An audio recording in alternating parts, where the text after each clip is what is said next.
character and the history, and then what was going to go forward. I made a point of making this overt.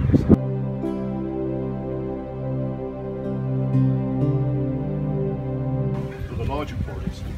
So we had an influx of migrant labour there.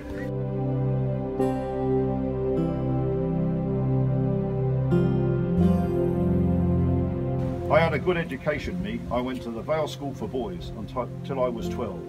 I can see the old schoolroom yet, the broken down desks and the worn out forms with knots in that got stuck into your backside, and a picture of the old Queen on the wall, and Jesus Christ walking on the water, and the jam jar of tadpoles on the windowsill.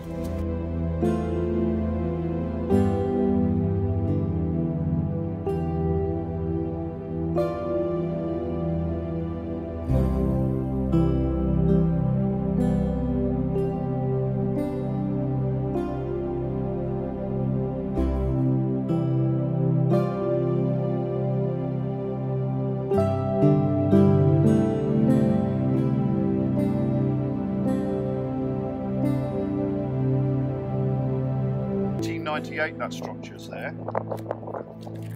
In 1938, the area changes, but the structure is still there. And in 1963, it's still there.